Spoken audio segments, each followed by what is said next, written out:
Good evening. Welcome to the latest edition of Last Bell Boxing. Massive one this week, boys. It's already started. Looks fantastic. Riyadh season, Wembley Stadium. Bit of a Hollywood event, isn't it?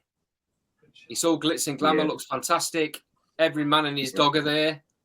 The proper pulling out the red carpets, or should I say purple carpets, to make this show as big as it can possibly be. Probably the biggest thing that's ever been in the UK, more than likely. Harrison, before we go into the fights, mate, what's your initial opinion of the first couple of days? Yeah, I don't want to.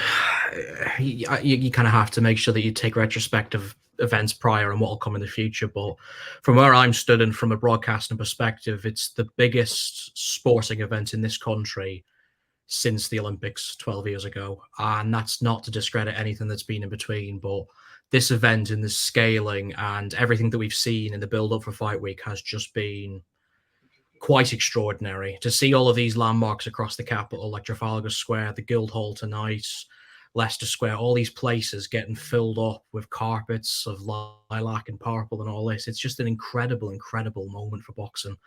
And we've been on a real good high for the last sort of year, 18 months with these Riyadh season cards, with all the big fights happening out in Saudi Arabia. And then we went over to LA, and we're on probably the biggest trajectory for the sports in a long time, probably since the late 90s when the heavyweights were at their absolute echelon. So really, really looking forward to Saturday night. I have been for a long time. It's the best card, in my opinion, in the history of British boxing, certainly in my lifetime anyway. So I just can't wait to get this thing started, Andy, and I'm really looking forward to it. Jack, what's your thoughts?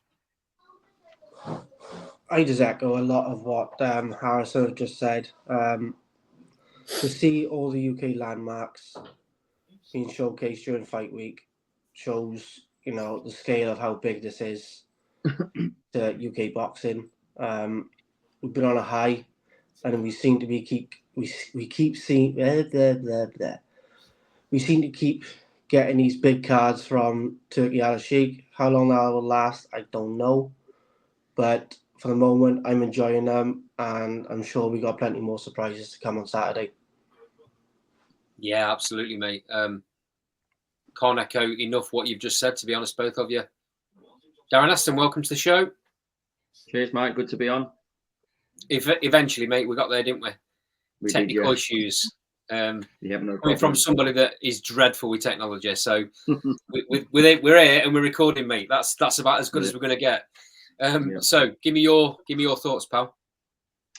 Well, does it get any better than this? It's we've only been a couple of days in so far for what we've seen, and it's fantastic. I mean, it's been a long time coming really for the UK. We've had the Joshua and Klitschko's at Wembley. I'm not downgrading them events at all because I was at them to see how good that fight was as well. But to have a card, like Harrison said, I think this is the best card we've had in the UK, especially in my lifetime as well, where it's so stacked. I mean, even like Liam Smith pulling out, I was a bit upset about it. I thought, oh no, that's a fight going to be off the card. But they've even managed to put Ishmael Davis in, I think, which we'll go on to after. I think that could be an even better fight than what the Liam Smith one was going to be. So it's just brilliant to see, and long may it continue, and let's hope it's something that we can do more often than not. Daz, welcome to the show, mate. Cheers, mate. Are the boys right, or are they getting ahead of themselves? No, mate. Listen, I agree with Harrison. Believe it or not. Write the date down. Shock horror. It's a fantastic card, and I've seen some good cards. I mean, I'm a bit older than these guys, so I remember the Sheffield card with Naz, Eubank, Calzaghe on it. But listen, this is up there, way up there. This is very, very good. Very, very rarely do I look forward to every fight on the card. Absolutely, mate. Yeah, let's be right. Eubank, I'm probably not. Is Eubank on this? No, he's not. Is No. No, I'm getting mixed up on that. Sorry, yeah. Every fight, every fight, I'm looking forward to. I mean, in my opinion, every fight pretty much is as close to 50-50 as you're going to get. Well, I mean, I know on paper, Chamberlain is going to basically, people are saying he's going to blow Josh Padley away and around. And I mean, not just because I know Josh, but I've seen Josh, what he's capable of. He can bang. But, and I've had this conversation at the start of Josh's career, Josh is guilty of knocking everyone out as an amateur and then thinking he only has to touch these 100-fight journeymen at chin and they'll fall over. So, looking for that big shot all the time, they've seen it all before, haven't they? So, that's the reason why he's not scored as many stoppages as what he should have, really. But, listen, I make Chamberlain a favourite, don't get me wrong, but Padley's, I won't be surprised to see Padley pull something off here, at least give a great account of himself. Well, Mark Chamberlain is a huge favourite of Turki Al-Sheikh. I mean, he asked for him personally in that first Riyadh card, and he's basically taken that and he's run with it. I think this is his third Riyadh show now. I believe it is, yeah. I mean, the fight with Gavin Gwynn, it was outstanding in that fight, and he's done the best of anybody on these shows, in my opinion. He's taken it, and he's gone, right, I'm not giving this opportunity away. Harrison, break the fight down for me. You're absolutely spot on. I don't, possibly with the exception of Adja Kabayel, I don't think anyone has taken these Riyadh cards more to their advantage than Mark Chamberlain has. He's had 2 really good performances and now is allowed to open Wembley, which must be an incredible honour for him on Saturday night. And again, I think Daz made some really good points there about Josh Padley, where that step up from the amateurs to the pros, when you're asked to go and put these journeymen away, it's a lot more difficult than it seems. And they're a credit to the sport. They truly are, because without them, they wouldn't be given the experience to the likes of people like Josh Padley and Mark Chamberlain to allow them to progress in their careers. Josh Padley's got a live chance, but bar, of course, we're talking about all these fights being 50-50. This is probably the one that stands out as I would be beyond shocked if Josh Padley could cause an upset here. And that is not to discredit him. His record's been good. I've seen clips of him. He's been up and down Yorkshire. He's been boxing quite well from what I've seen. But Mark Chamberlain should, by all accounts, just be a bit too good here. He'll be looking to sort of progress and make a bit of a statement. He won't want this to drag out to a 10-12 round contest. And I think he'll want to try and get him out of there early, box sharp, try get that Wembley crowd sort of warmed up, because it can be a bit difficult fight. I think it's going to be, a 4 p.m. fight, and it's going to be a very eerie, sort of dead atmosphere. So hopefully Chamberlain doesn't get too affected by that. And I'm expecting an early stoppage here on Saturday. Jack, can you make any sort of an argument for Josh Padley in this fight? I'll be honest with you, I haven't seen too much of him. From what I've seen, I don't think he is going to give Chamberlain many problems in that sense. Echoing what Daz said, the journeyman that he have faced, they've been very savvy, very clever. They all know how to survive. That's why they're journeymen. They're meant to bring on the fighters. But Mark Chamberlain, as you said, have probably had some of the best runs going into Riyadh. He dominated Gavin Gwynn. I just see it as a Mark Chamberlain stoppage by round 5.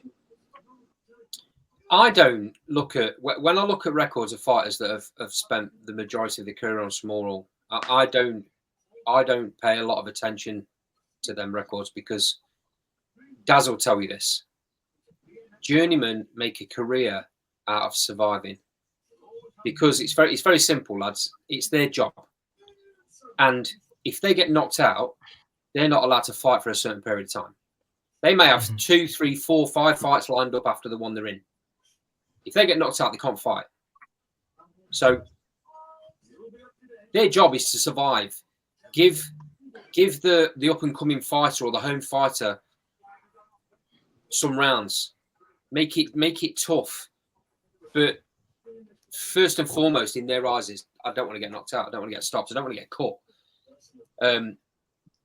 So I don't like to pay too much attention to that. That being said, Josh Padley's former Central Area champion. His best win, is probably Jimmy First, and he's not a bad fighter. So, I mean, mate, anyone's in with a chance. Chamberlain at the minute though is on a proper roll. Darren, break it down for me. Everyone's going with Chamberlain. Are you feeling the same way? Yeah, I haven't seen, like a few of the guys, I haven't seen loads of Josh Padley. I've watched some footage, seen his record and that. I'm basically going off from what I've seen of Mark Chamberlain in Riyadh season. He's on a right roll at the minute. He's been, like you say, he's been one of the standouts for the Riyadh season so far, bar someone like Ajit Kabayel. I think Josh Padley will give Mark Chamberlain some rounds, possibly 5 or 6 rounds, but I expect Mark Chamberlain to get him out of there mid rounds. But I do think Josh Padley will give him definitely 5 or 6 rounds, which I think, is pretty decent because he is a major underdog in the fight. Yeah, no, absolutely. Right, guys. Moving on to the next fight. This is my prediction.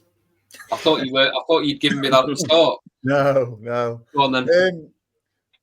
I tell you what, I base the fact that Josh has got a decent chance in this fight is because he's not facing somebody who's just there to survive. Mark Chamberlain's going to attack. And if Mark Chamberlain walks onto one from Josh, he's going to feel it. I'm not saying he's going to knock him out, but he's going to feel it. And I base that from Kevin McCauley. Kevin McCauley had 300 fights. He fought Josh on a show that I was working on and went distance with Josh. And he actually came to have a go. And afterwards, he said to me, yeah, I was having a go until he caught me with right hand in first round. Right. And Kevin McCauley said Josh has hit him as hard as he's been hit in 300 fights. Well, he had 280 odd by then. So, and Kev's got no reason to lie. I've seen Josh. I mean, Josh broke a middleweight who I used to train Joe in sparring. Big gloves, big head guard. But that said, I do rate Chamberlain very high. He's the proven man.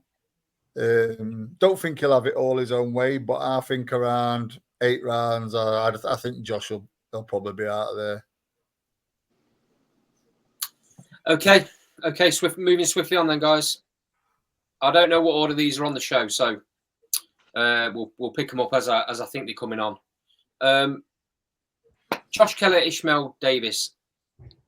I think who was it said earlier on that they think this might be a better fight? Was it you, Darren? No. Yeah. I agree with you. Yeah. I don't want to see, and this is no disrespect to Liam Smith. I don't want to see Liam Smith fight again. His body's telling him now that he's struggling. Been an absolute warrior, by the way, but you can't keep getting to points in training in camps when you're really pushing yourself and you're breaking down. It's got to be telling him that. And I didn't want him to come into this fight and not be 100% like he wasn't in the Chris Eubank second fight because he's not doing himself any justice there. So, Darren, as you brought that topic up earlier on, let's get your thoughts. Josh Kelly's he's a little bit angry at the minute. I don't know if he feels that he's been given the truth by Liam Smith or not. I don't know if he feels like it's right, but Ishmael Davis is coming. He needs to concentrate, right? Well, before I've come on here, I've just been watching the presser where they were talking to Josh Kelly and Ishmael Davis, and I feel Ishmael Davis is building the fight really nicely. Actually, he's putting a bit of needle in it, which I like, which I think will help the fight. The interesting thing here for me is they've got like the common opponent, which is Troy Williamson, and Josh Kelly. He's saying to Ishmael Davis, "Your best win is Troy Williamson." Well, let's be honest, Josh Kelly's best win is that as well, really.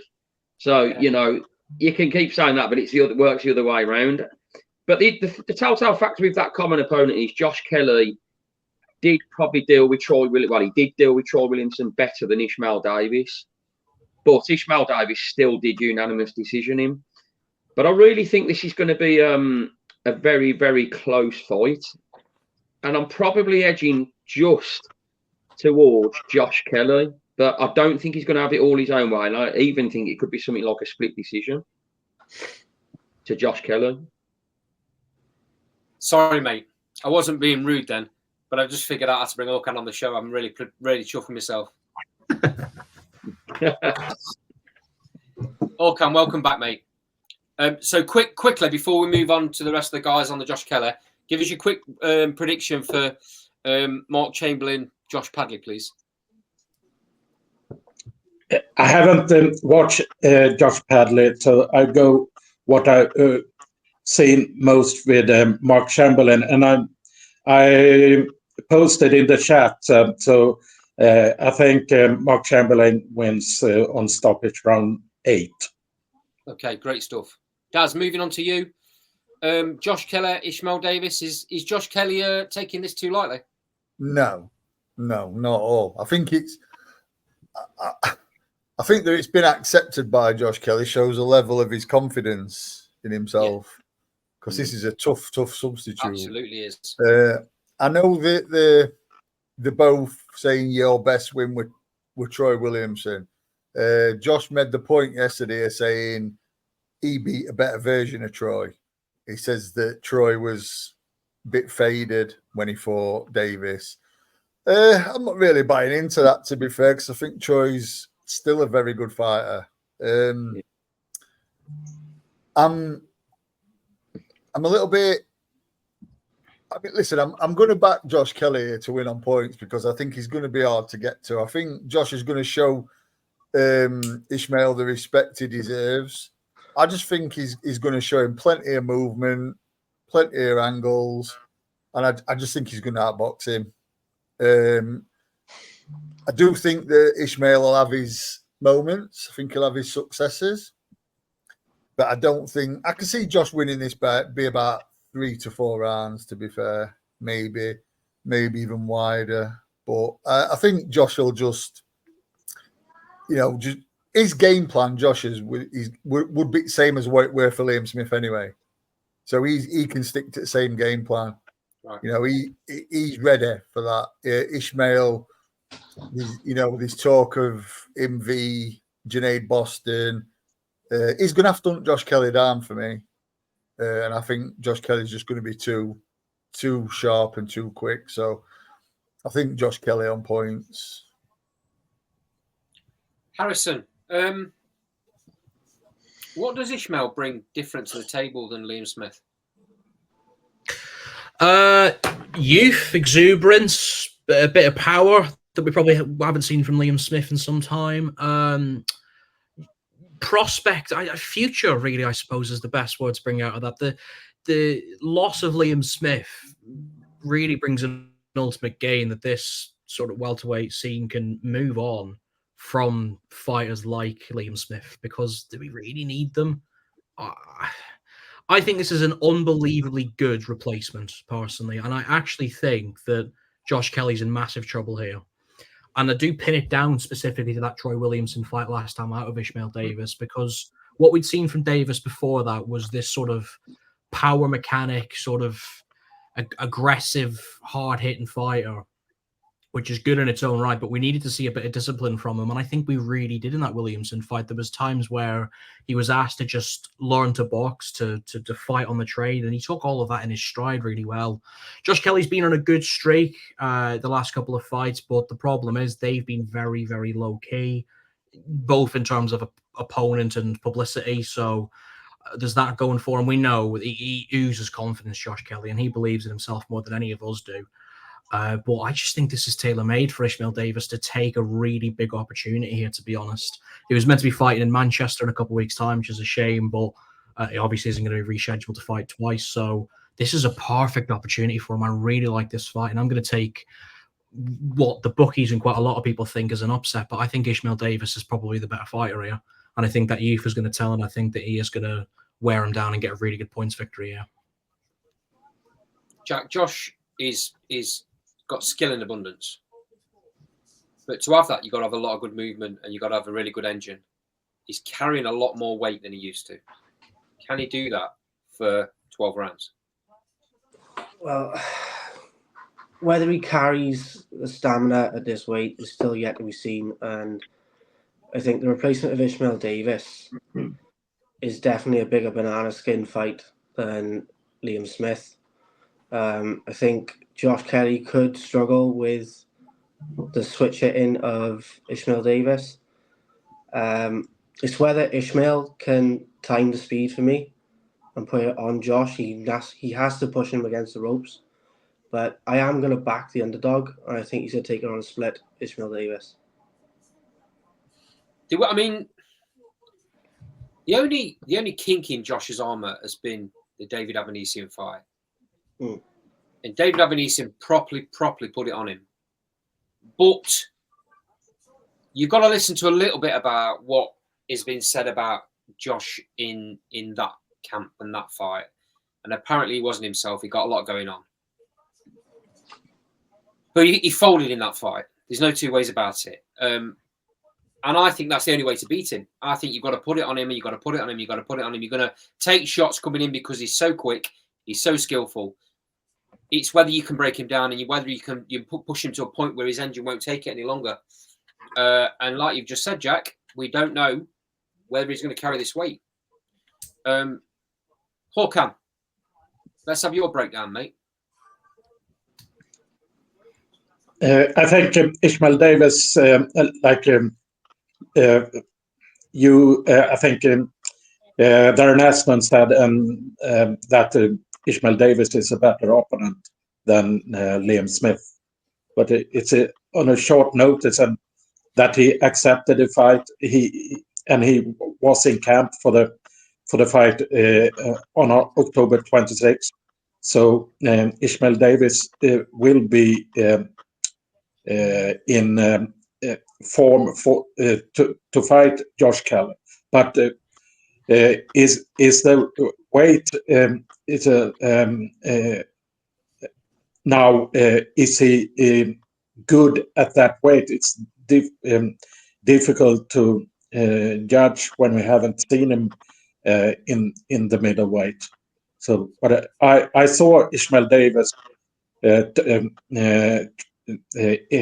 Sheffield on the card, on the Dalton Smith card, and Troy Williamson missed the weight. I don't know if that had something to do with his performance against Ishmael Davis in that fight, but Ishmael Davis was very good against Troy in that fight. So I will go with. So I'm I'm not sure about my prediction, but I will go with Josh Kelly. Yeah, I will go with Josh Kelly point win, a close point win for Josh Kelly. Okay, great stuff. Right, moving swiftly on then, boys. This has got some serious needle to the point where a social media outlet, as not a social media outlet, a media outlet, has got dragged into the old situation, the old argument. Daz, I'll let you kind of explain it a bit more because I've not seen the full details, but I believe you have. Apparently, when Willie fought Craig Richards, there was a racist comment made by Willie to Craig. That was in an interview, right? No, it was when they came face to face. There was at the venue, I think it was a few days before the fight, a couple of days before, and they came face to face. Some sort of apparently racist comment were made by Willie to Craig. Craig reacted to it, basically saying, "You're going to pay for that." I think something along them lines. The footage come out, and Craig himself said that's not the full video. Right. So Boatsi, so obviously Willie beat Craig. And at the sit down the other day, Boatsi brought it up. There was the host of this head to head was a black guy, and Boatsi said about what you know what you said to Spider, and Willie was saying, note was said like that. You see video, and Boatsi basically said, and I think Craig actually said this as well, that a certain boxing media channel, whatever they are, edited the footage. So they edited the comment out, which is alleged, So Boatsi brought that up. Willie got a bit irate. Boatsi then said to the presenter or the interviewer, who was black, if you would have seen that proper footage, this interview would be taking a different turn. So there must be, Boatsi must feel like there is something behind it, or he must have seen it, whether Craig spoke to him. Willie's sort of denying it. It has been alleged that the footage has been edited to edit that comment out that Willie made. So for me, I mean, listen, it's not nice. If it's happened, it's a bit disgusting. If it hasn't happened, it's a bit disgusting that Willie's been accused of it. So, it's adding a bit of spice to this fight, I think. Yep. And do you know what? From a point of view of someone, I think me and Harrison said it other day to me. He's been waiting for Boatsi to be tested. And do you know what? I've been waiting for Boatsi to show a bit of spitefulness in ring. I want to see him show some spite. This could be it. This could be the trigger. So, I agree, mate. I mean, Boatsi is very cold and calculated. He does enough, just enough. He's always done just enough because he's always been levels above the fighters he's been in with. He had the opportunity to fight for a world title and he didn't take it. Now, maybe that was his team telling him not to. Maybe it was him thinking he wasn't quite ready for it. He's definitely going to get tested in this fight. Jack, I'll come to you next. Put to one side the comments that Daz has just spoke about. Break down who you think is going to win this fight for me. Obviously, I think for a while now, Boatsi have been stuck at this one level, haven't he? But I think lately, where Hutchinson have come back from his loss, they're sort of at the same level now, and it's a closer fight than a lot of people are giving it credit for. I think Willie's movement and the way he'd throw punches from unorthodox angles will give Boatsi trouble. But I think overall, Boatsi's boxing IQ and the fact that, like Daz said, I think we're going to see a bit of spite from him. And he's going to go for it and force Hutchinson on the back foot.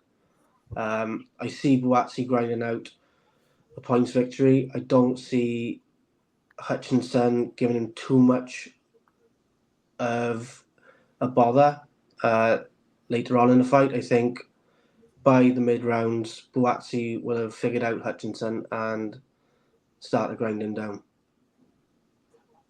Okay, thanks for that, mate. Harrison, you're looking very, very thoughtful there. Yeah, look, these fights, when you create a card of this caliber and this class, very little needs to be done in terms of the camaraderie and the abuse and whatnot, and what has been discussed in the last couple of days. And I've worked in journalism for long enough now to know that this is just pot stirring either way, regardless, because the comment could have come out at any time, and it just feels very scripted and timed and everything. So we'll let that play itself out. But from the boxing perspective, it's still actually already a really good fight without the need for needle. And that comes from a crossroads premise, because Willie Hutchinson has been on a really good high as well. who, off the back of that Craig Richards fight, which was kind of deemed as a bit of a 50-50, maybe a few people had Richards maybe as a slight favourite, he just boxed brilliantly. A career best, in my opinion, from Hutchinson last time out, and has been looking better and better every time out. So he's put himself in a really good position. Joshua Buatsi is the most utterly frustrating class fighter I've seen in a long time, because you know it's in there somewhere, but it's just been so long since we've seen it, and it has to be now. This stage, the interim title on the line, the poor bastard who's going to have to fight Bivol or Batarbiev after they win this. There's so much on the line, and Buatsi's got to take it this time. You just said it perfectly there about how he's had world title opportunities in the past and not taken them. Maybe it was right for his time, and he's still only a young kid, so this is so important for him. And I do think this is the fight that he gets that green light, that ability to just go and show us what he's made of. Hutchinson I found to be quite susceptible even at times from Richards. If Richards had let his hands go a little bit more, I think we would have seen a closer fight there. He does leave himself very open. You see that with his chin. His guard is very dropped for a light heavyweight. So I think there is opportunity there for Buatsi to get to him and get eventually to just run him down late. And I'm going to go with the Buatsi late stoppage here, and he needs to show a best. Håkan, do you think any differently to what the boys have just said? Not so much. I agree with Harrison on his prediction. I think it will be fairly similar to the Aziz fight for Buatsi.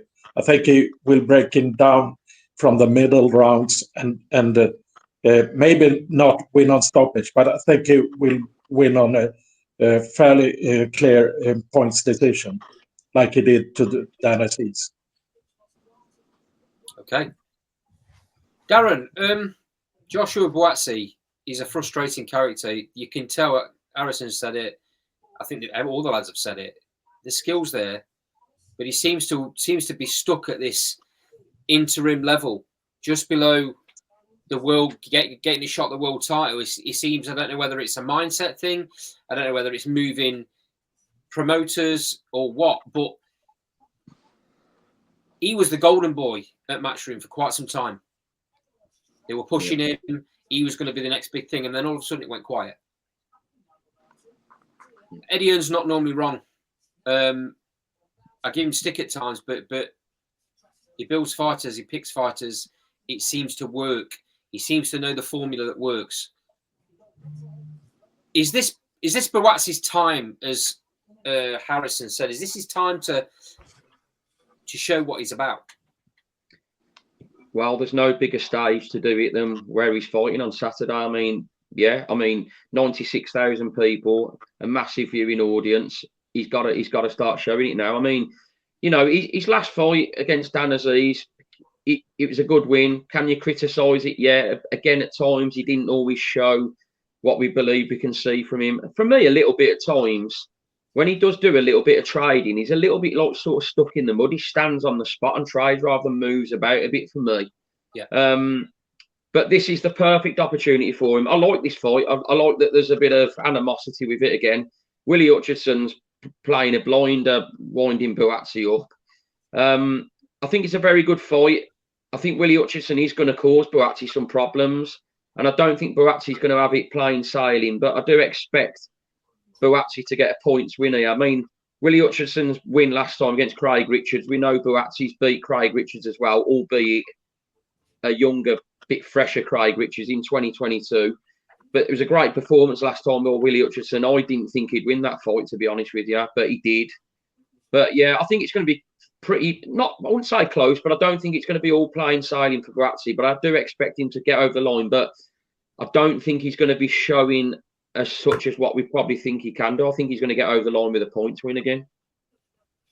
Okay. Thanks for that, mate. This is a very intriguing fight for me. I gave my opinion on this a few weeks ago, and a few of you raised your eyebrows. And I'm going to stick with it.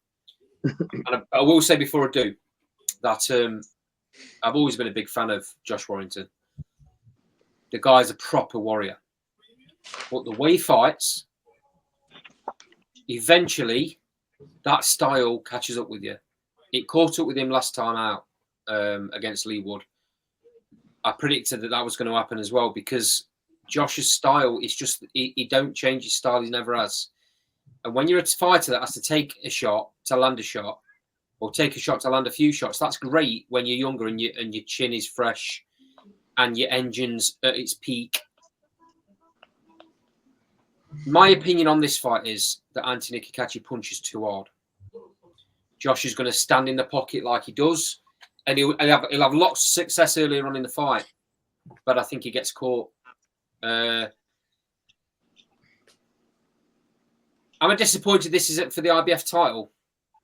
Not really, because I don't think Josh's last few performances have warranted a world title fight. He got it against Lee. I mean, what is he won? One fight in the last 5? Or something like that.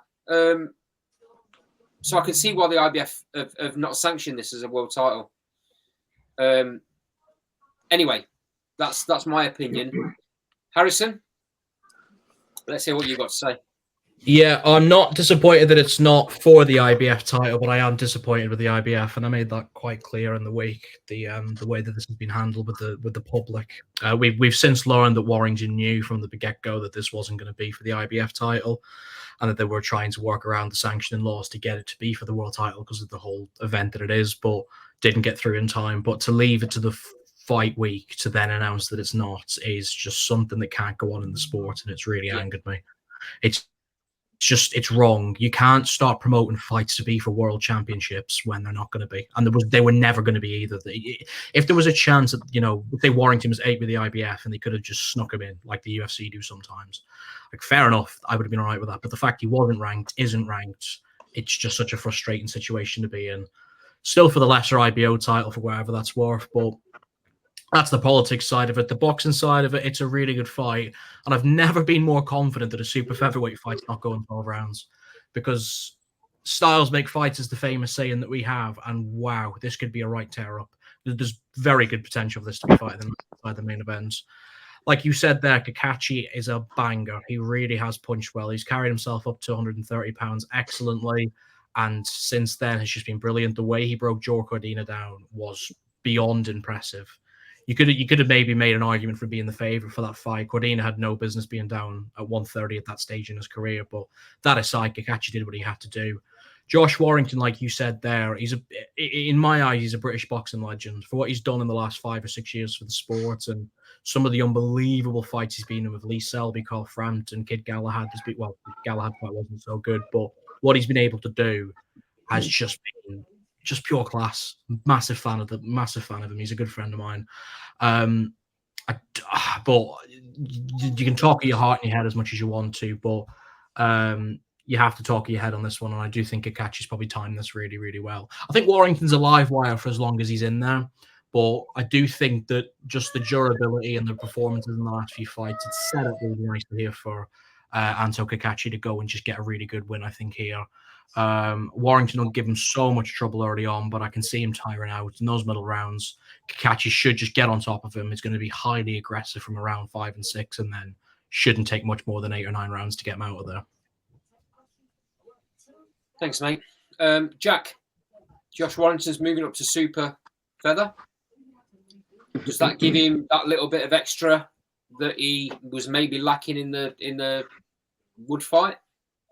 I don't think so now. Like you said, when you have a style like his that comes forward but has plenty of opportunities to get countered. Although he's younger than Kakachi, I think in terms of boxing, he's older. He's got a lot more miles on the clock. He's had harder fights. Kakachi's coming off a career best performance against Cordina. So, he's riding with full confidence at the minute. Josh Warrington's probably got a couple of questions to ask himself. I see Kakachi catching up with him late. Warrington will have his success early with, the way he throws punches and bunches. Yep. But I do see Kakachi catching him later on, probably in the championship rounds, and stopping him. Okay. Darren, I'll come to you next, mate. Can you make a case for Josh Warrington here? Yeah, I'm going to be different to all of you here. I think Josh Warrington will win this. I just think, like, I look at the Lee Wood fight, and I know obviously Lee Wood won the fight, stopped him, but I thought Josh Warrington was doing a great number on Lee Wood, to be honest with you, when he got caught. And I think obviously stepping up weight now, I feel like it'd be his correct weight. The only concern is a bit of time out the ring. I think Kakachi last time caught Cordine at the right time with the weight. I just think Josh Warrington, for where he's been at, and I think his fight against Lee Wood for me still showed me he has enough, and I think he's going to create problems here for Kakachi, and I think he can win on points. Håkan, you've seen two different answers here. Where Yeah. are you going? I was at the Lee Wood Josh Warrington fight, and I felt like Darren, that Josh Warrington had a couple of rounds up when Lee Wood knocked him out, and I think that Josh Warrington did a very good fight there until the stoppage. So I think this weight could be good for Josh Warrington, and I think that Josh could win this one on a close points decision. Okay. Yeah. Jazz, put your coach's cap on, mate. What's happening in this fight? I actually think Josh Warrington is made for Anthony Kakachi. I think Kakachi likes to punch with power a bit long, and I think he's going to be smart about it. Don't think he's good. I think he's going to try not to get too involved. I think he's just going to bust him up, mate. I think he's going to bash him up. I just think he's just going to, beat him up. Basically, Warrington's probably going to have his moments, first 2 or 3, but I think by 7 or 8, I think most boxing people are going to be thinking that he should be pulled out. I think he's just going to get bust up. I think he's just going to walk. He's just going to be at perfect range, trying to get in, and I think Kakachi's just going to walk him onto punches. But spiteful shots. I just think he's made for Kakachi. So I just fancy Kakachi by around 7 or 8. Right. Okay. Interesting how everyone's going different here. This is what we need on the show. It's fantastic. Right. Moving swiftly on. I think this is a banger of a fight, and I'm coming to Darren Ashton first because I know he's a massive Tyler Denny fan. Darren, He's the local lad. He's your local lad. He's your local boy. Just like us and Lee Wood, there's a bit of bias there, and I'm not going to call you for it, mate. Hamza Shiraz is an absolute monster at this weight, though, mate. Yeah. Tell me how you think Tyler Denny wins the fight. I don't think he wins, but I do think, I've got to let the biasness go and look at it logically. I think that Tyler Denny is really going to give himself massive praise here for. I mean, he's taking the fight anyway. We know money talks, but just it's a big step up, really, Hamza Shiraz.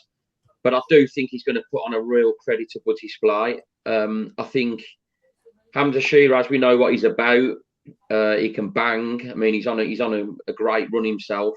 Yeah. But it wasn't too long ago where, let's be honest about it, Bradley Skeet was beating him. And I think Tyler Denny is on a good run himself, and I think he's underrated.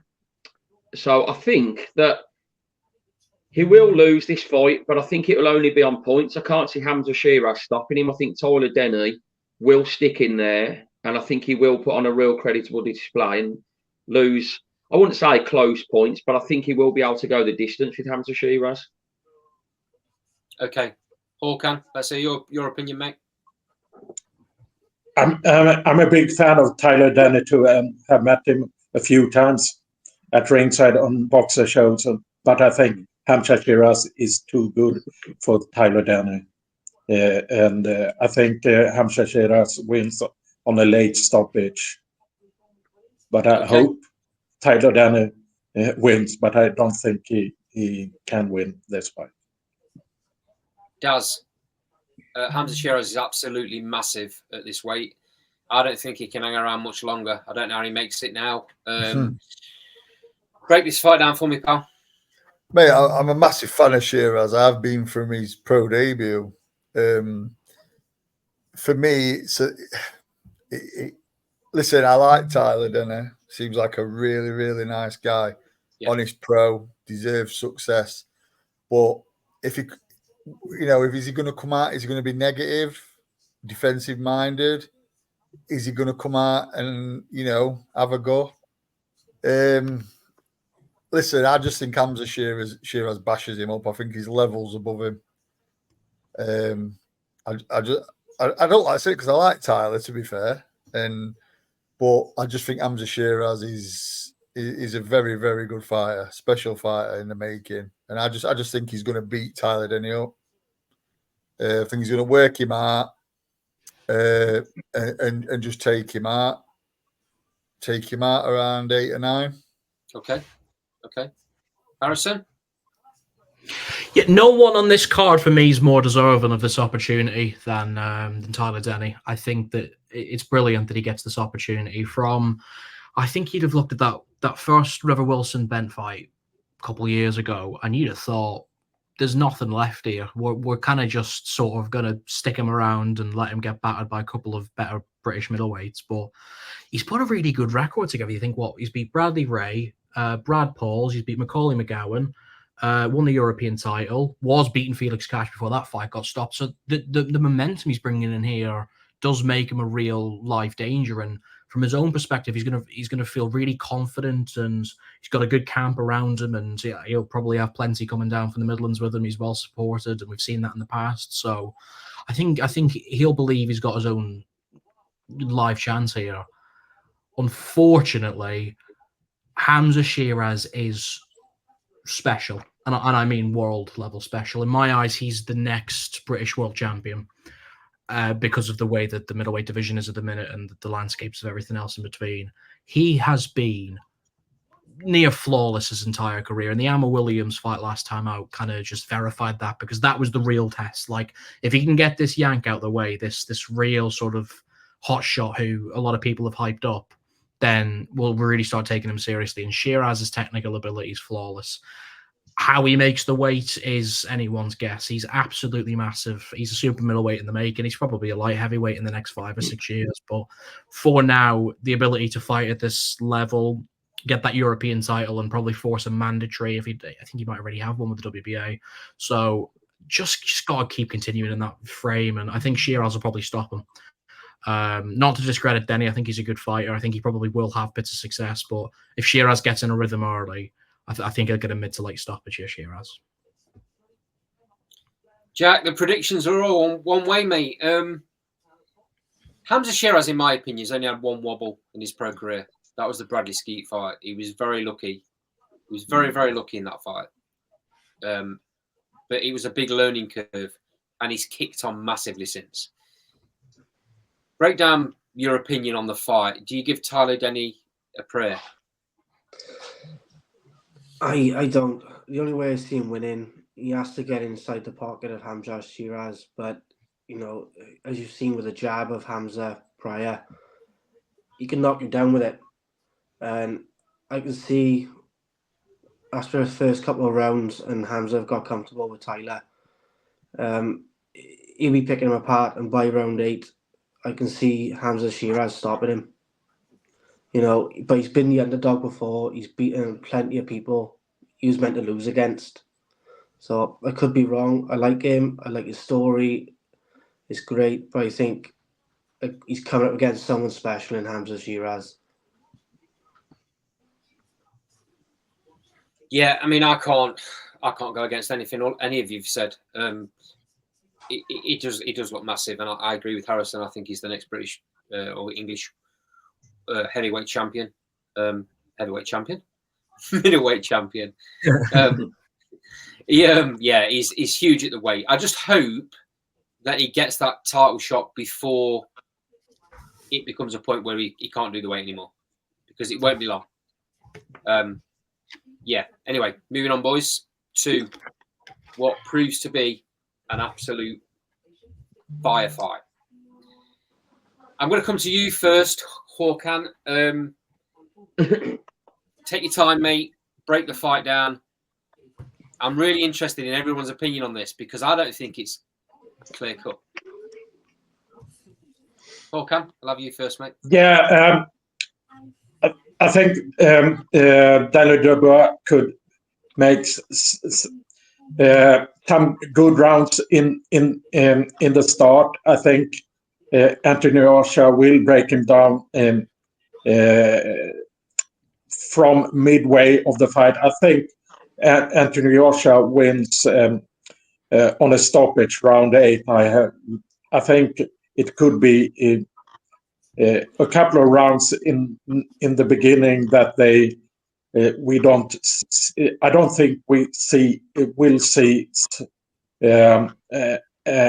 think they will be some of the early rounds. They will be a little bit cautious not to be hit,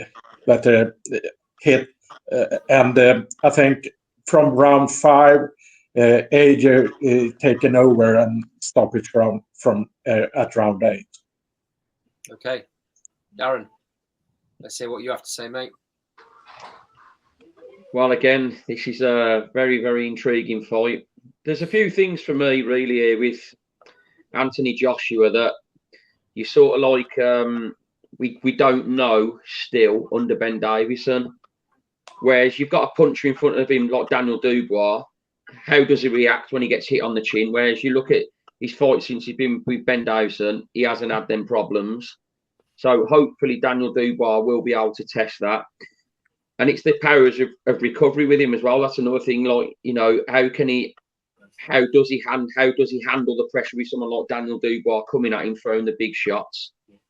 There's a few things to ask of Anthony Joshua here, which hopefully we'll see tested. But then you come to Daniel Dubois on a good run. I mean, if you'd have asked people this time last year, do you think you'll see Anthony Joshua versus Daniel Dubois at Wembley? No one would have thought that at all, because Daniel Dubois was way down the pecking order as regards that.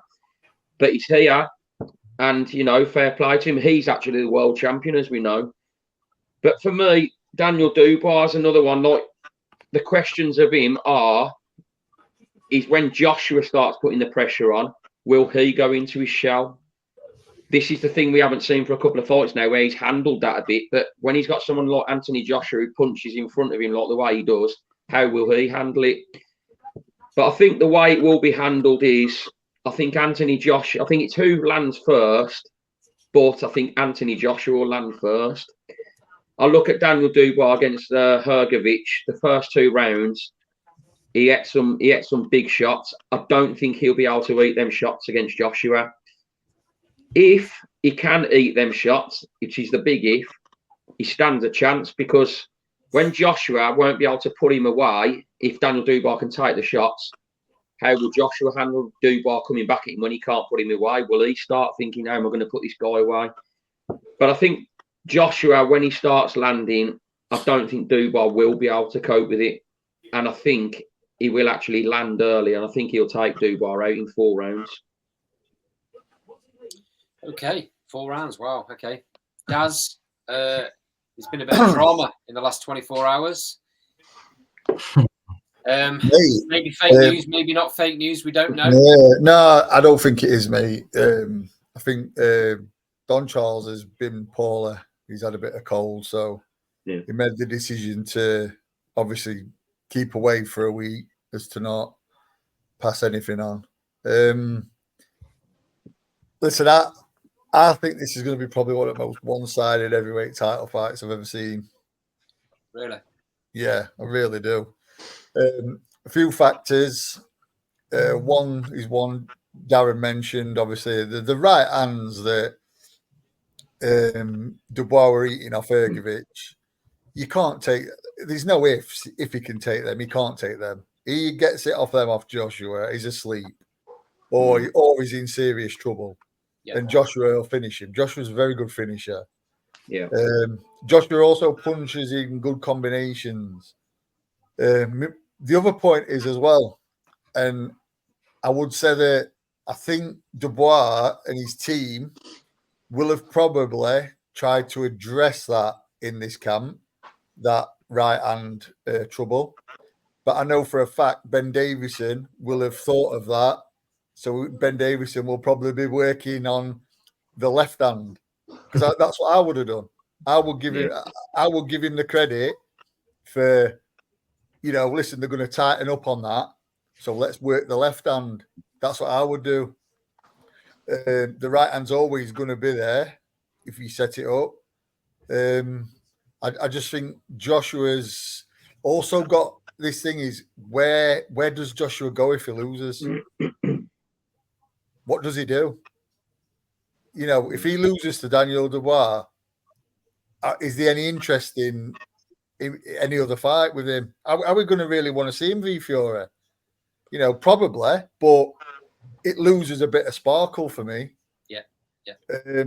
I think if he loses to Daniel Dubois, it's a little bit, crossroads. This, I think he's got to perform, and he's got to perform well. I think he really has, and I think when you put his back up against, I think he will. I think he's going to come out, and I think he's going to establish himself. This could be over inside too. I think. I honestly think Joshua, as soon as he hits him and has him in bother, he can stop him. But on the other hand, I'm not discounting how hard Daniel hits either. So there's always that risk. But I just think Joshua's that bit better, if I'm honest. So I just think, listen, could be over. I'll put neck out line. I think this will be over in 2 rounds for Anthony Joshua. Okay. Wow. 2 rounds. Jack, I don't know about you, mate. I'm not a fan of people being handed world titles. Now, fair enough. The Hrgović fight was a final eliminator. Why it took so long for the IBF to make this decision? If they were going to do it, they should have done it straight away. That belt should have been on the line. I don't like the fact that Daniel Dubois is standing there in photographs, face-offs, with the IBF belt strapped over his shoulder. He's not the champion. No, this should be for the vacant title, shouldn't it? I know against Hrgović, he got the win, but if he doesn't move his head off the centre line against Joshua, he's not going to take him. Okay. For me, it is a case of who lands first, but also who can establish themselves the most. For me, they both got to put each other on the back foot. Will Dubois be able to keep Joshua at bay with that jab? Many people have said it's like a right hand, but mimicking what Daz said in the sense of Joshua's a better puncher. I think he's more explosive and sharper. I think he gets it done in 6 against Dubois. I don't think, even though he's probably fought the better opponents in the last few fights, I think when it comes to experience and stuff at the minute, and Joshua seems to be, he's had them confident builder fights. Obviously Otto Wallin and Helenius, they ain't really the level of Hrgović, but they brought his confidence back, and I think that against Dubois is going to be crucial. And I think because of all this, he'll get him done in 6. Okay. Harrison, I'm going to give you the last word, mate. That's the last. Yeah. So everyone went Josh there. Yeah, good opinions. He's so back. I cannot wait for Saturday night. 2 times sounded good for as long as it did. 3 times, here we go. This is over in minutes. This is over. Daz was absolutely spot. 6. Not 6, maximum 6, possibly 3, maybe 2. You being sarcastic? No, not you are bang on. This is so one-sided, and we can try and build this into a great little sort of regeneration of the heavyweight scene. There's no point. Anthony Joshua is gonna bang him out in minutes. It's set up perfectly for him. The way that he's gone about the last 2 years of his career since that Usyk meltdown, you can't fault a bit of what he's done. He made the decision to move out of Derek James and into Ben Davison, and since then we have seen 2-3 brilliant performances. And Against shit opposition, to be fair. what Dubois has not done any better, in all fairness. No. The Hrgovic fight kind of went away from itself, but is Jarrell Miller that much better than Wallen or Hellenius? I don't personally think so anyways. It's kind of difficult with the way the heavyweight landscape is at the minute because there's such a drop-off from like those top 3-4 characters of Fury, Usyk, AJ, Parker's pulling his way back in there, Zhang, people like that. But past that then, I don't even have Dubois in that category. I have strong reservations about whether Dubois is actually a big puncher because he's never really gotten anyone out of there in sort of emphatic style. His chin is woeful. It's never been good. We've seen that with the Hrgovic fight, but in specifically the way Usyk was able to just tap and bounce around, even back to Joyce. He quits. He's proven that twice. I don't trust fighters who quit. I don't care if you want to give them second and third opportunities because if you do it once, fair enough, which you did against Joyce. And then the second they go and got tough against Usyk, he gave up. What do you think's going to happen when Joshua lands one decent right hand? He's going to panic in the face of adversity again, and he just won't want to continue. I think the scene of Wembley and everything is going to get to him. Joshua's fought at Wembley, twice now? 3 times? Twice, sorry. And he's looked good in both of those fights as well. The crowd's going to be so pro him, even though Dubois is a Londoner as well. This is perfect opportunity. We talked about this being the biggest sporting event for the last 10 or 12 years in Britain, and he is our big superstar. Future knighthoods and whatever is going to come, but this is 6 minutes and not a second more, and I'll die on that hill. I really will. I think it's tailor-made for Joshua to look brilliant on Saturday night. And Have we actually agreed twice? Twice. I actually went and checked the date as well, just because I'm gonna go down and write this because you know why don't you, boys? You know why don't you? There's been a full moon. Is that what it is? So we haven't got one of them. I'll tell you something. I hope we don't all end up with that egg on our faces here. Oh, we won't. I don't think we will, but you know what? I really truly think that Ben's going to have given Don Charles and that credit for tightening up that defense against that right hand, and he's going to have worked on something, with that left hand, and then it's just going to open him up. Maybe we'll even see Joshua hook off the jab to set the right hand up. But let's be right, if he hooks off the jab and the left hook lands, it's still same effect. I just think he's got a lot to lose here, Anthony. He's got a lot to lose and I think he'll just respond and think, I think he believes he's the better fighter. He is the better fighter. He's just got to go out there and show it. And I think he will.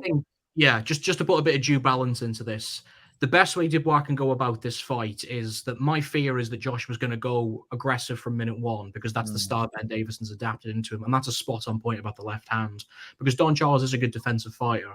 He's going to need to be as well. I think that Dubois needs to probably be a little bit patient here. I think that the one maybe question with AJ now at this stage in his career is how much of a 12-round fighter is he?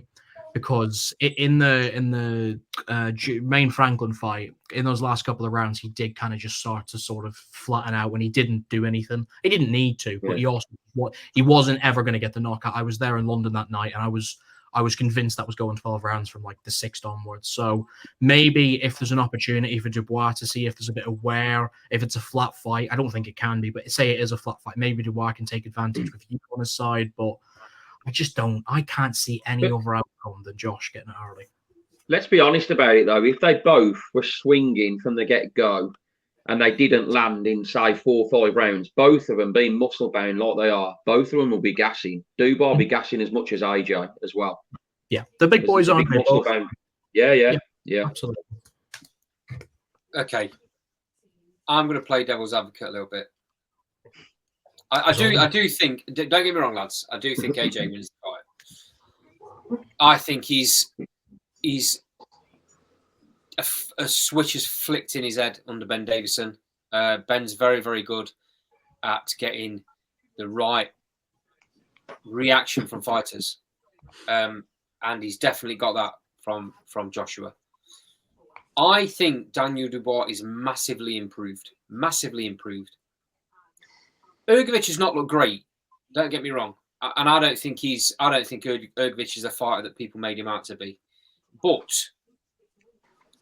I think Daniel Dubois gave Usyk probably the best fight he's had in a very long time. He gave Usyk a lot of trouble at times, and low blow or not a low blow, there's an argument there that Usyk played on that to give himself a little bit of a breather, to then refocus and get himself back in the fight. Yeah, he did the number on Daniel Dubois at the end, but I think he's massively improved. I don't like it, Harrison. I've got to say, I don't like it when people call fighters out for quitting. Do you not think he quit in the Joyce fight? No. Do you not think he quit in the Usyk fight? No. Yeah, he did. No. No, He I obviously did. don't believe fighters at that level do that. The Joyce situation was an absolute nightmare. His eye was shot, and Joyce kept letting him. I can see that more over the Usyk one. Yeah, that's fair enough. I think the situation in the Usyk fight got to Dubois' head. I think he lost the plot, and he didn't know what to do. I think he's a much more rugged fighter than he was, and I think if he was to fight Joe Joyce now, the old Joe Joyce, you'd see a different fight, because I think he's a much more rounded fighter under Don Charles. That all being said, I don't think it's a blowout. I don't think it's a 6-minute job. I don't think it's a 4-round job. But I do think that Joshua finds the spot. I do think Joshua lands, and when he does, he's one of the best finishers in the game. Yeah. When he's on his beans, and he's on his beans right now. Mm-hmm. I don't think Joshua. I think the opposite to you guys. I don't think Joshua comes flying out, because he'll be respectful of Daniel Dubois' power. Yeah, I do agree with that myself. I think Joshua he'll work his way in. He'll find the spot. He'll jab his way in. He'll look for openings. But when he finds it, sorry to cut you off, Andy, but I agree with that. I'm not saying Joshua's going to come flying out like he's outside a nightclub at 3:00. He's going to look for openings. He's going to be aggressive straight from start, but he's going to do it behind a jab. That's what I mean. He's going to hook off the jab, and I don't care if Joshua finds a spot after 10 seconds. It's over. The problem is with Dubois. He's just the reason why we all think Joshua early. He's just too open, and I don't see how for this fight he dramatically changes his style. And like Daz said, to protect the right hand, the left comes. There's going to be a game plan for all angles of which way that Joshua's going to come from. That's what I would do. That's what I would do. I'd assume that Don's worked on tightening up against that right hand. So listen, don't be surprised for me if Joshua doesn't jab to the body quite a few times, and then comes upstairs, and that's what KOs him. Don't be surprised as well if Joshua doesn't jab to the body with the left, and then throw the left hook off that to the head. Yeah, I'll just come in here with the Joshua coming all guns blazing. I know we're going back probably the best part of a decade here, but when he was fighting the likes of Charles Martin, Dominic Breazeale, Eric Molina, people like that, he had a very specific and characterized way about him where he wouldn't go and throw like 9-10 shots in one go. He's never really done that, bar the little spells against Dillian White years ago. he's always been a very particular fighter with his punches, where he'll load up on 1 or 2 big shots after he's landed a jab. He's been brilliant with his feint jab throughout his career, where he's just kind of tapped one off, found someone right in the range, and then just popped off a brilliant right hook. And that's what he's kind of made his career on earlier on. And he's come back into light with that really recently with the Wallen and the Hellenius and the Ngannou victories. So I think that you'll see him be very meticulous, but then if the opening is there, which I think it will be in those first 6 minutes, it's not going to take more than 1 shot. Usyk didn't put him down with anything hard. That's why I say he quit, because it was a conglomerate of jabs really that put him down. It wasn't anything heavy. So now for the first time when he is going to get hit in his career, he's going to really feel it, I think. And he's been susceptible to being hit. We've seen that in the Hrgovic fight. He took so much in those first 2 rounds, and it is what it was. Do you remember? Just quickly going back. Do you remember when Daniel Dubois fought? Was it Richard Larty? And they got into a bit of an exchange. Larty clipped him, then his legs went. Daniel Dubois. Yeah. So I mean, that's Richard Larty. So there's no doubt about it for me that, Who was that cruiser? I mean, I said cruiserweight he fought, and he got dropped a couple of times as well. Lorena, Kevin Lorena. Yeah, could have been. Yeah. Yeah. On the undercard of Chisora and Fury. Yeah, it was Lorena. Yeah. Guys, I'm going to bring this show to a close there. It's been an absolute pleasure having you all on. I'm sure we're going to have a reaction show on Sunday to see whether you're all right. Let's hope Joshua wins then. But yeah, it's going to be interesting. So hopefully you're all free Sunday. We'll have a reaction show. We'll do our best to pick through the bones of what happens on Saturday night. But for the time being, boys, thank you very much for joining. Just before you go, I've just been informed that Daniel Dubois' lawyers have served Spencer Fearon with an urgent cease and desist order relating to comments he made about the trainer and Daniel's dad. Wow, okay. I mean, is that the sort of stuff you need to be happening before you go into a fight? Clutching. Clearly not. I'll tell you what we'll do. We'll pick that up as one of the topics on Sunday. Will it affect Daniel Dubois? Let's see. Guys, much appreciated for you all joining again. This has been Last Bell Boxing, sponsored by LW Liftings and SC Travel. Thanks very much for joining. We'll see you next time. Pleasure, lads. Cheers.